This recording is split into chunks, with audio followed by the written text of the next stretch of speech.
سابق وزیر اعظم ذوالفقار علی بھٹو کے صاحبزادے اور محترمہ بے نظیر بھٹو کے بھائی میر مرتضی بھٹو کی زندگی میں 18 ستمبر اور 20 ستمبر دو اہم تاریخیں ہیں۔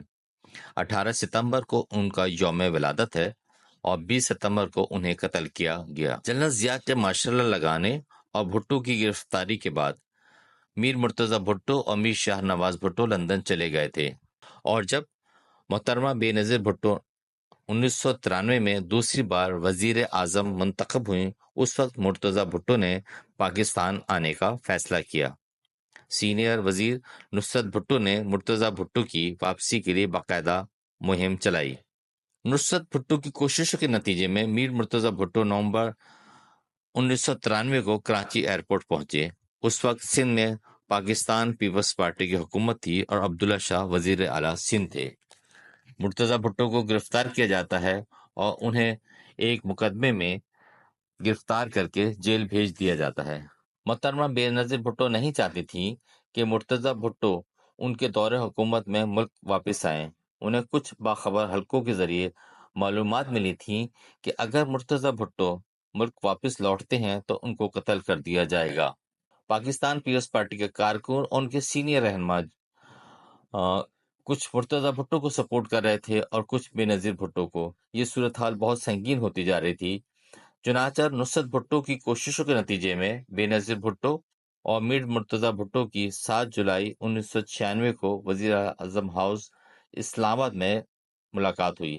مرتضی بھٹو اور بے نظیر بھٹو میں جو اختلافات تھے وہ تقریباً دور ہونا شروع ہوئے تھے اور غلط فہمیوں کا معاملہ تقریباً ختم ہو گیا تھا، لیکن اس ملاقات کے صرف 2 ماہ بعد ہی 20 ستمبر 1996 کو میر مرتضی بھٹو کو ان کی رہائش گاہ 70 کلفٹن کے قریب سندھ پولیس کی ایک ٹیم نے مرتضی بھٹو سمیت ان کے 6 ساتھیوں کو قتل کر دیا۔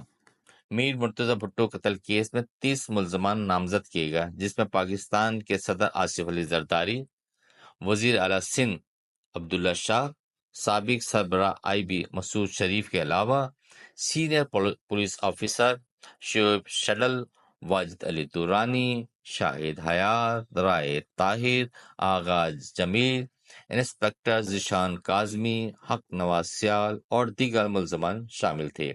حق نواز سیال کے بارے میں سب جانتے ہیں کہ اچانک وہ اپنے گھر میں مردہ پائے گا اور کہا یہ گیا کہ انہوں نے خودکشی کی ہے۔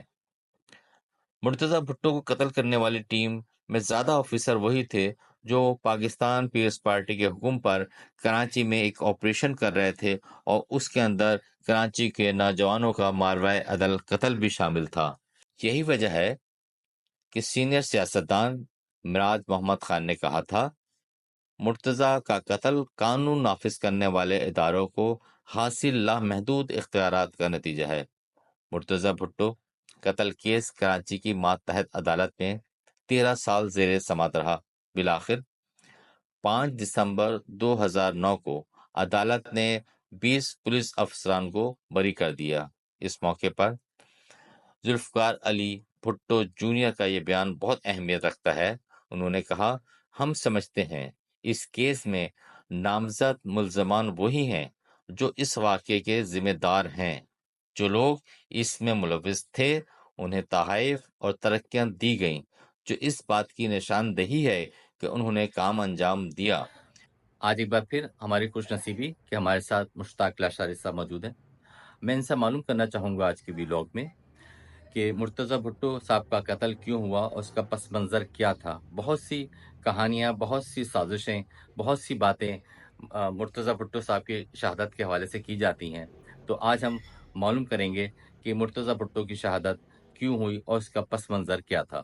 دیکھیں جی، جب آپ کسی اسٹیٹ پہ پہنچ جاتے ہیں نا، جیسے آپ پریزیڈنٹ کی پوزیشن پہ یا وزیر اعظم کی پوزیشن پہ، بے نظیر بھٹو صاحبہ کا ایک مسئلہ رہا ہے اور اس پہ ہمارا پیپل پارٹی کے اندر بے پناہ اختلاف بھی رہا ہے۔ میرا نقطہ نظر بھی یہی تھا کہ بے نظیر بھٹو صاحبہ کو 1988 میں بھی حکومت میں نہیں جانا چاہیے تھا۔ ان کو کمپرومائزز اتنے نہیں کرنے چاہیے تھے جتنے کمپرومائزز کر کے گئے تھے۔